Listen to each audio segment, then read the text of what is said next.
시간은 우리 마태를 부르시는 그런 사건을 살펴봤습니다. 예수님께서 이 땅에 오신 목적이 뭔가를 우리가 확인을 했습니다. 우리를 도덕적이고 착한 사람을 만들려고 오신 것이 아니고 우리를 죄가 없는 의인으로 만들어 주시기 위해서 오신 것입니다. 마태가 처한 환경이 그렇게 좋지 않음에도 그 환경을 고쳐주시는 것이 아니고 마태를 부르셔서 하나님의 일을 하시는 것을 볼 수 있습니다. 세리를 제자를 만드는 것처럼 죄인을 의인으로 만드는 사건이 구원 사건입니다. 예수님께서 이 땅에 오신 목적은 바로 이것 하나입니다. 오늘은 그 혼인잔치의 말씀을 비유로 들어서 설명을 하고 있는데 앞에 부분과 이 2장 전체가 다 연결되어 있는 말씀이에요. 그러니까 여러분들이 너무도 유명한 말씀이 있어서 그래요. 오늘 말씀에 새 포도주는 새 부대에 넣어라. 그래서 무슨 정치하는 사람들이 정권이 바뀌거나 뭐 목사가 바뀌거나 그러면 이제 또 그런 얘기들 많이 하는데 사실은 그런 의미보다 훨씬 더 깊은 의미가 담겨져 있습니다. 혼인에서 가장 중요한 것은 신랑 신부죠. 신랑 신부가 없는 혼인은 의미가 없습니다. 그런데 이 당시에 그 종교 지도자들, 바리새인들을 중심으로 한 종교 지도자들이 마치 신랑 신부도 없는데 그냥 잔치자리만 요란하게 만들어 놓고 그 기쁨의 그 잔치를 하는 것처럼, 그러니까 신랑 신부 없는 혼인 잔치와 같은 그런 그 당시의 종교를 지금 예수님께서 꾸짖고 계시는 겁니다. 그들은 신랑 신부 없이 그냥 혼인에 잘 준비된 잔치상만 있으면 된다고 생각을 하는 거예요. 그러니까 우리가 예수를 믿는데요, 그 필요한 것은 신랑이죠. 예수 그리스도입니다. 예수님이 왜 이 땅에 오셨는지, 그 많은 분들이 신랑 없는 혼인, 신랑 신부 없는 혼인 잔치, 이것이 예수 당시의 종교였고요. 오늘날도 이런 부분들이 없지 않습니다. 새 포도주는 새 부대에 담아라. 이것은 무슨 개혁의 구호라고 우리가 많이 알고 있습니다. 그런데 그렇지 않습니다. 한마디로 말씀을 드리면 예수만이 구원이다 이거예요. 예수를 통한 구원이 없이는 진정한 신앙 행위가 불가능하다는 거예요. 예수를 믿고 따르기 전에는 그 어떤 것도 의미가 없다는 것을 말씀을 하고 계시고요. 예수님이 오신 것은 바로 이 구원 사건을 위해서 오신 것이다. 그러니까 금식을 여기에 이제 예를 들고 있잖아요. 금식은 하나님을 사랑하고 예수를 믿는 것의 결과이지 금식을 하는 종교 행위 자체가 구원을 받는 것이 아닙니다. 여러분, 예수님 당시에는 그 신앙 훈련에 있어서 금식이 굉장히 중요한 그 훈련 중에 하나였습니다. 어떤 사람이 얼마나 경건한가, 그거를 보려면 그가 얼마나 자주 금식을 하는가를 살펴봤다 그래요. 우리도 그러잖아요. 뭐 어느 교회 다닙니다 그러면 뭐 권사님이라 그러면 새벽기도도 나가시겠네요. 뭐 이렇게 얘기를 하죠. 그러니까 무슨 그런 것을 하는 것이 신앙의 표대라고 생각을 합니다. 이 당시에 사람들이 그랬어요. 정기적으로 이 바리새파 사람들은 일주일에 2번 이상 금식을 했다고 그래요. 그런 것들은 이미 그냥 어떤 이 하나님을 믿는 그 기쁨의 그런 이 모습이 아니고 종교 행위죠. 하나의 틀이에요. 그래서 그 틀 안에 들어가 있어야 일주일에 그래 적어도 2번 이상 금식을 해야 그래도 내가 하나님을 믿는다라고 이야기할 수 있는 거죠. 그렇지 않으면 신앙이 없다고 낙인을 찍는 겁니다. 근데 더 큰 문제는 뭐냐면 예수님과 예수님의 제자들은 금식도 안 하고 잔치상을 벌여놓고 지금 잔치를 벌이고 있단 말이죠. 그러니까 세례 요한의 제자들이 예수님께 와서 질문을 하는 거예요. 왜 바리새인들 그 제자들은 금식을 하는데 예수님의 제자들은 금식하지 않습니까? 금식과 기도, 그다음에 구제는 가장 그 경건의 중요한 척도이죠. 그러면 왜 금식을 하는가요, 여러분? 여러분 금식 기도를 하신 경험들이 다 있으실 때 왜 언제 하세요? 전혀 해보신 것 같지 않은 얼굴을 하시면 곤란합니다. 네, 금식은 뭐 우리가 간절할 때 하죠. 간절할 때 합니다. 그런데 금식이라고 하는 것은 근본적으로는 인간의 본능이잖아요. 이 음식을 먹는 것은 인간의 본능인데 그 본능을 이렇게 차단함으로써 인간의 그 타고난 그 동물적인 욕구를 이제 절제하기 위한 행위로 금식을 합니다. 근데 예수님을 따르는 사람들은 금식을 하지 않았단 말이죠. 이 금식이라는 것은 한마디로 말씀을 드리면 우리가 힘을 얻으려면 먹어야 되잖아요. 그러니까 내가 먹는 것으로는 내가 어찌할 수 없는 지경까지 오는 거예요. 내가 먹어서 힘을 얻어서는 도무지 아무것도 해결이 되지 않는 겁니다. 그러니까 먹지 않고 금식을 하면서 나의 어떤 그 모든 것을 다 포기하고 하나님에게 매달리는 게 금식인 거예요. 그래서 이 금식이라는 것은 말 그대로 우리가 간절할 때 매달리는 것이기도 하지만 나를 포기하는 그러한 하나의 행위가 금식이라는 거죠. 이사야 58장에 보시면 이제 참된 금식이라고 하는 것은 첫 번째로 하나님의 뜻을 먹는 것보다 더 좋아하는 거예요. 하나님의 뜻을 먹는 것보다 날마다 나를 찾아 나의 길을 알기를 즐거워한다. 이사야서 58장 2절 말씀에 그렇게 있어요. 그 다음에 고난당하는 사람과 두 번째로 함께 해주는 거죠. 그래서 이사야 선지자가 이렇게 얘기합니다. 내가 기뻐하는 금식은 부당한 결박을 풀어주는 것, 멍에의 줄을 끌어주는 것, 압제받는 사람을 놓아주는 것, 모든 멍에를 꺾어버리는 것, 바로 이런 것들이 아니냐. 또한 굶주린 사람에게 너의 먹거리를 나눠주는 것, 떠도는 불쌍한 사람을 집에 맞아들이는 것이 아니겠느냐. 헐벗은 사람을 보았을 때에 그에게 옷을 입혀주는 것, 너의 고륙을 피하여 숨지 않는 것이 아니냐. 이게 이제 그 이사야 선지자가 가르쳐준 금식입니다. 근데 이 금식의 의미가 변질되었어요. 스가랴 선지자는 뭐라고 얘기를 하냐면 너는 이 땅의 백성과 제사장들에게 이렇게 말하여라. 너희가 지난 70년 동안 5달과 7달에 금식하며 애곡하기는 하였으나 너희가 진정 나를 생각하여서 금식한 적이 있느냐? 너희가 먹고 마실 때에도 너희 스스로 만족하고 먹고 마신 것이 아니냐? 그러니까 금식이라고 하는 것을 하나의 어떤 내 경건 훈련의 계급장이라고 생각을 하는 거예요. 나는 그래도 뭐 40일 금식 기도를 한 번 했어. 그러면 여기다가 뭐 하나 훈장 하나 다는 것처럼 생각을 하는 겁니다. 그래서 그 목사님들이 제일 무서워하는 게 40일 금식 기도하고 내려오신 성도님이래요. 눈에 보이는 게 없어서 그냥. 금식이라는 건 그런 것이 아니죠, 여러분. 이사야서에도 너희가 금식을 하면서 왜 향락도 즐기고 다투고 싸우고 있느냐.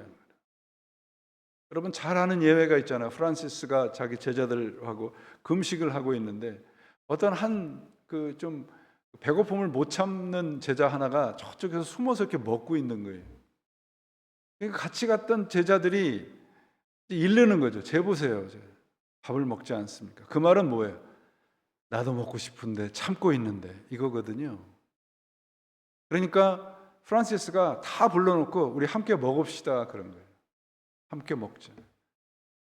그런 엉터리 금식보다는 차라리 함께 먹는 것이 낫다는 거죠. 예수님께서 오늘 말씀하시는 것이 그런 겁니다. 우리가 다투고 싸우는 금식을 하면서도 다투고 싸우는 것은 왜 그러냐 그러면 내가 가지고 있는 고집과 아집, 내가 원하는 것을 관철시키기 위한 방법으로 금식을 하기 때문에 그래요. 예배를 드리는 것이 좋은 예잖아요. 예배를 드리는데 왜 우리는 교회에 대해서 얘기를 할 때 왜 교회에 사랑이 부족하다고 얘기를 하나요? 금식은 내 소원을 관철하기 위한 최후의 방법은 아닙니다. 먹어서 죽을 힘을 내서도 안 됩니다, 하나님. 이제 항복합니다. 이게 금식이에요. 그러니까 주님 뜻대로 하십시오, 이거거든요. 이렇게 형식적인 금식을 하고 있는데 예수님의 제자들은 먹고 마시고 잔치를 벌이니까 거기에 대해서 지금 여기에서 의의를 제기를 하는 겁니다. 그랬더니 예수님께서 혼인 손님이 신랑과 함께 있을 때에 금식할 수 있느냐? 신랑과 함께 있을 동안에는 금식할 수 없느니라. 19절 그런 말씀을 하고 계십니다. 이 말씀의 이 뜻은 무슨 말씀이냐면 예수님으로 충분하다는 거예요. 신랑만 있으면 된다 이거예요. 혼인 잔치에 신랑 신부만 있으면 되지 뭐 다른 게 필요하냐 그런 말이죠.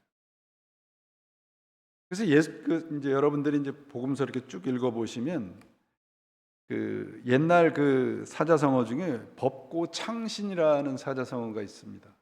법고창신이라는 이 말의 뜻은 뭐냐면 옛 것을 본받으면서도 변화할 줄 알고 새 것을 만들면서도 옛 것의 법에 거슬리지 않는다. 예수님께서 그런 말씀이세요. 예수님께서는 이 율법을 이제 다 완성하시겠다. 율법을 다 폐하러 오셨다. 그러셨죠. 근데 여러분, 율법에는 의식적인 면이 있어요. 그러니까 정결법이나 이런 것을 보시면 주일날은 이제 안식일에는 이런 거 하지 말아라. 이런 거는 해도 된다. 이런 의식법이 있어요. 제사법이라고도 하죠. 여러분 옛날 우리 아버님 어머님들 보면 주일날 아무것도 못하게 했어요, 그죠? 외식은커녕 쇼핑도 못하게 하고 그랬습니다. 그 의식이에요. 근데 예수님께서 폐한 것은 바로 그런 의식입니다. 의식적인 거예요. 이제 그럴 필요가 없어요. 왜? 십자가에서 모든 것을 다 완성하셨기 때문에. 근데 하나 남은 것이 있는데 그게 뭐냐 그러면 의례전적인 겁니다. 어떤 거예요? 사랑이에요. 율법의 완성은 사랑이라고 말씀하셨잖아요. 그러니까 사랑은 우리가 지켜야 되는 율법인 거예요.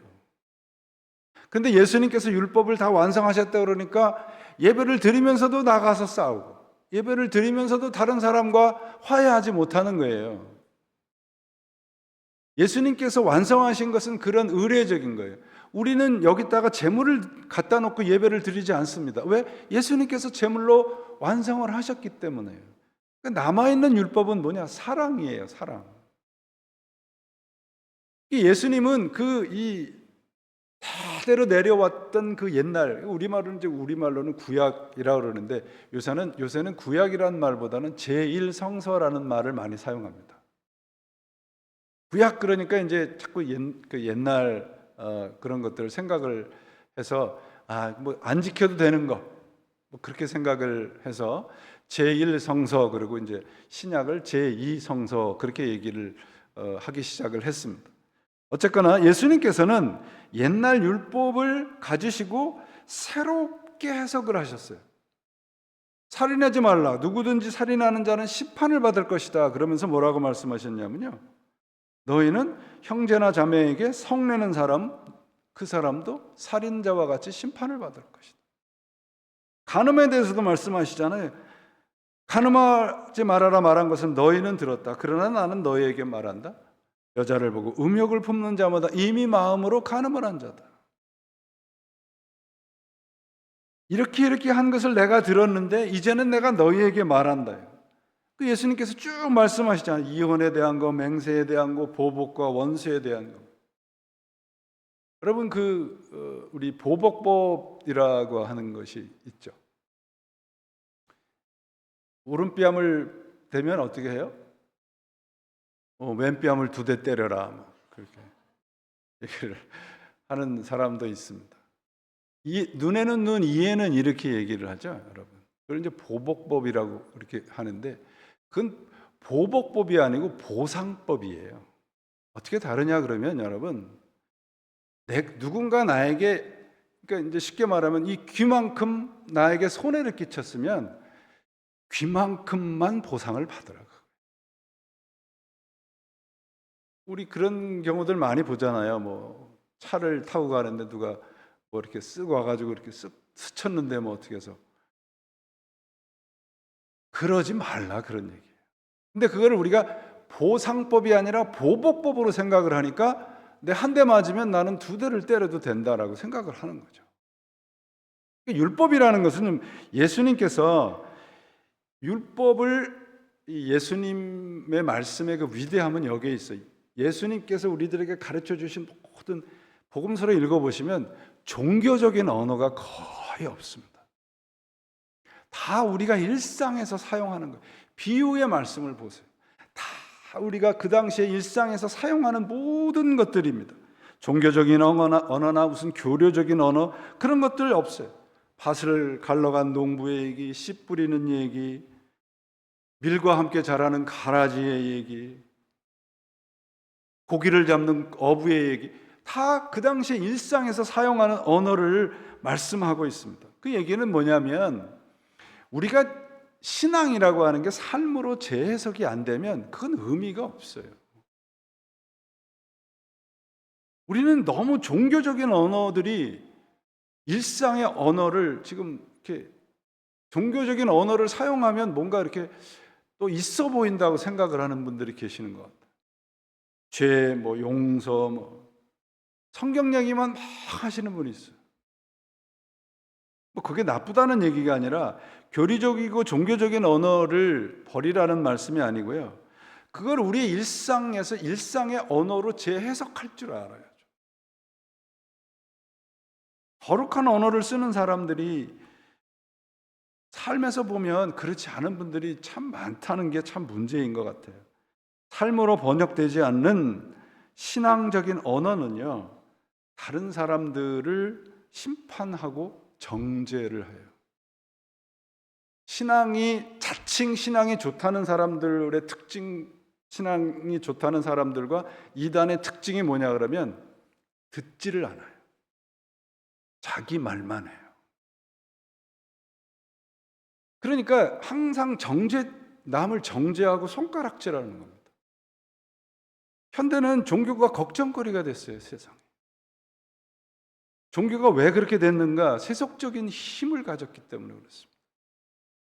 역사적으로 종교가 세속적인 힘을 가졌을 때마다 반드시 타락하고 몰락했습니다.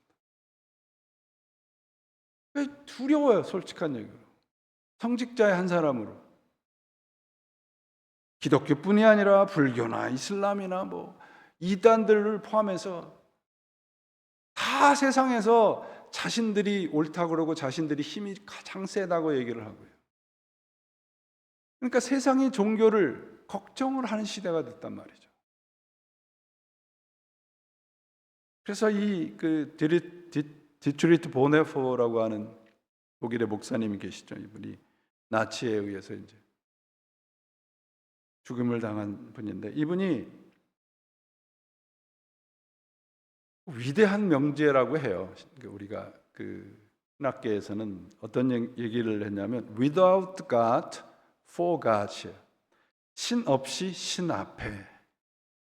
이게 무슨 말이냐면 앞에 신, without God이라고 했을 때 이 앞에 God은 뭐냐 그러면 사람들이 만들어 놓은 신을 말해요.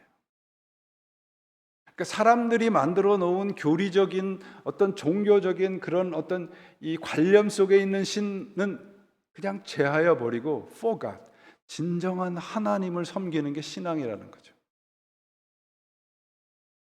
하나님이라는 말을 동원하지 않고 종교적인 언어를 동원하지 않더라도 우리는 마치 하나님 앞에 서 있는 것처럼 살아가야 해요. 그게 진정한 신앙이에요, 여러분. 그래서 주님께서 말씀하시죠. 왜 금식하지 않느냐 그러니까 잔치집에 와서 금식을 한다는 게 말이 되느냐 이거예요. 그러니까 금식에 대한 예수님의 새로운 해석을 말씀하고 계시는 거예요. 너희가 하는 거는 진정한 금식이 아니라는 말씀을 하고 있는 겁니다. 구원받는 것이 정기적으로 금식하는 것으로 구원받을 수 있습니까? 받을 수 없죠. 예수님께서 말씀하시는 것은 신랑인 예수만 있으면 된다 이 말이에요. 나만 있으면 된다. 여기 중요한 말씀이 있죠. 20절에 그러나 신랑을 빼앗길 날이 이르니 그날에는 금식할 것이니라. 십자가의 말씀을 예언하고 계시잖아요. 신앙생활의 중요한 것은 외적이고 형식적인 신앙생활이 아니라 하나님께서 우리들에게 부어주시는 구원의 은혜예요. 여러분, 은혜를 다른 사람에게 뭐라고 설명을 하세요? 어떻게 설명을 하세요? 저는 은혜를 설명할 길이 없어요. 그런데 왜 우리가 은혜를 얘기를 하냐 그러면 내가 경험을 하니까 그게 은혜야 이렇게 우리가 아는 거예요. 그죠? 설명할 길이 없어요, 여러분. 어떻게 종교적인 언어로 하나님의 은혜를 설명할 수 있어요? 없어요. 근데 우리는 그분의 은혜를 경험한단 말이에요. 그러니까 내가 설명을 할 수 없어도, 내가 어떤 종교적인 언어로 설명을 할 수 없어도 하나님의 은혜는 은혜인 거예요. 그게 진정한 믿음 생활이라는 거죠. 금식을 하지 않아도 괜찮아요. 방언을 하지 않아도 괜찮아요. 나는 하나님의 은혜가 아니면 나는 한순간도 살 수 없어. 우리의 삶으로 그걸 경험한다면 그게 진정한 신앙이라는 거죠. 그러니까 새 포도주를 새 부대에 담으라는 얘기는, 예수님께서, 우리 여기에서는 자꾸 우리가 새 포도주는 뭐고 새 부대는 뭐고 자꾸 이렇게 유비적으로 해석을 하려고 그러는데 그것은 이 말씀의 핵심이 아닙니다. 한마디로 오늘 말씀의 결론은 뭐냐 그러면 예수 그리스도면 충분하다 말이에요. 구원을 받는 데 있어서 예수 그리스도면 된단 말이에요. 우리들은 종교적인 행위는 익숙한데 그 종교적인 어떤 이런 행동들이 내 자신이 변한 결과가 아니기 때문에 늘 불편하고 부자연스러워요. 그래서 이 오늘 말씀에 뭐예요? 생배 조각이 나오죠. 생배 조각을 낡은 옷에 붙이는 자가 누가 있겠느냐? 새 물은 새 포도주는 새 부대에 담아야 된다. 변화 없는 종교적인 행위는 의미가 없다는 얘기입니다. 그러면 여기서 말하는 새 부대는 뭘 얘기를 하냐 그러면 새 술을 담을 수 있는 부대예요. 새 것이라고 하는 것, 금방 만든 것이라고 하는 의미가 아니라 새 포도주를 담을 수 있는 부대가 새 부대인 거예요. 그래서 율법과 전통을 고집하는 신앙을 말합니다. 오늘 이 말씀이 마태복음에도 있고요, 누가복음에도 있어요. 근데 누가복음에 보면 이 오늘 말씀을 우리가 조금 더 잘 이해할 수 있는 말씀이 나오는데, 누가복음에 보시면 누가복음 5장 39절에 이런 말씀이 있어요. 이게 마태나 마가나 누가복음에는 없는 말씀인데요. 또 묵은 포도주를 마셔본 사람은 묵은 것이 더 좋다 하면서 새 것을 마시려 하지 않는다. 그러니까 오늘 말씀이 뭘 얘기를 하려고 하는지 아시겠어요? 묵은 포도주를 마셔본 사람 누구예요? 바리새인들이에요. 그 당시 종교인들이에요.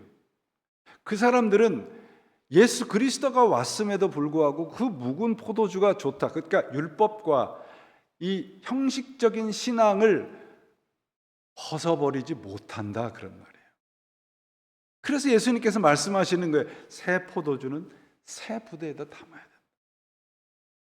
된다. 그러니까 우리가 이 새 포도주 새 부대를 얘기를 하면서 새로운 어떤 시대가 왔으니까 우리가 거기에 맞는, 우리 자신에 대한 얘기를 하시는 게 아니고 예수 그리스도가 어떤 분이시냐라고 하는 걸 말씀하고 계세요.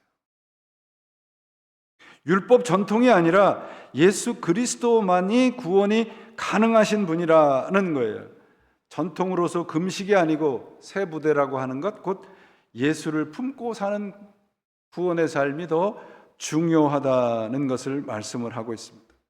예수님께서는 우리에게 주신 구원은 뭐냐면, 여러분, 내가 구원을 받으면 예전의 나를 조금 이렇게 교정해가지고 구원을 받게 하시는 게 아니잖아요.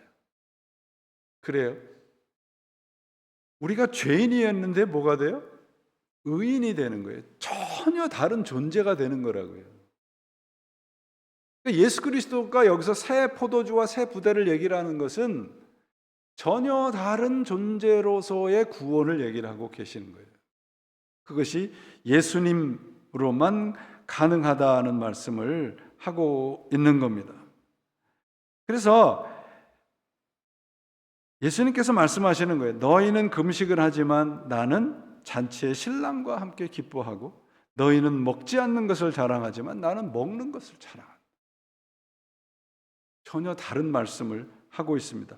율법과 종교 그리고 복음과 예수 그리스도를 지금 대조해서 우리들에게 말씀을 하고 계세요.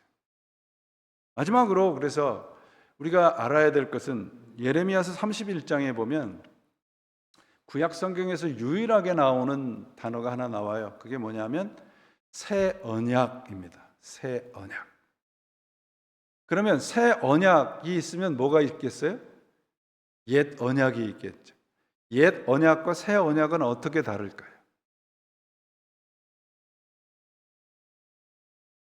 비가 와서 그런지 비가 오는 수요일인데 오늘 알고 많이 안 나오셨나 보죠? 자, 옛 언약과 새 언약의 다른 점은 뭐냐면 그 언약의 내용이 다른 게 아니에요. 똑같아요. 그 언약은 뭐냐면 나는 너의 하나님이 되고 너희는 나의 백성이 되리라 이거예요.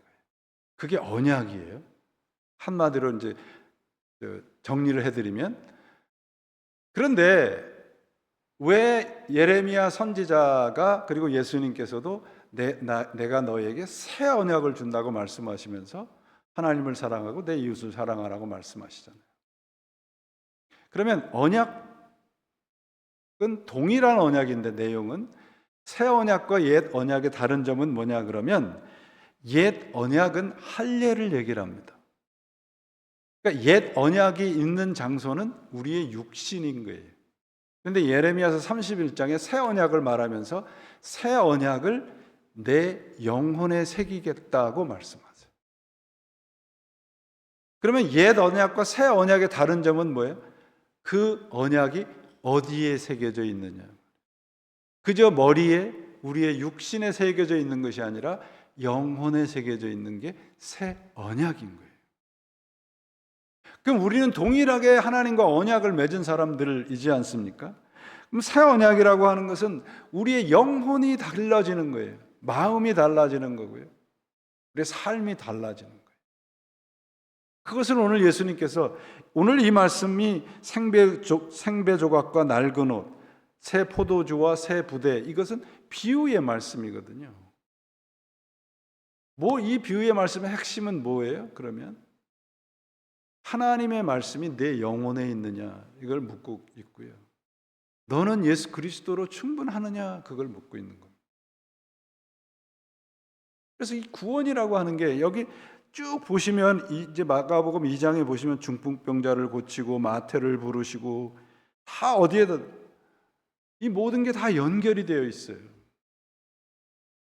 예수 그리스도로 충분하냐? 예수님이 왜 오셨느냐? 죄를 부르러 오셨고 우리의 죄를 사시러 오셨고 그분이 우리를 전혀 새로운 세계로 인도하고 계신다는 것을 말씀하고 계시는 겁니다. 내용이 다른 것이 아니에요. 그런데 이 바리새인들처럼 그저 옛날 것이 좋다고 하고 익숙한 것이 좋다고 하고 예수 그리스도가 왔음에도 불구하고 여전히 아직도 메시아를 기다리고 있습니다. 유대인들은 참 그 본받을 만한 민족들입니다. 배울 것이 많아요. 그러나 신앙적인 면에서는 실패한 민족입니다.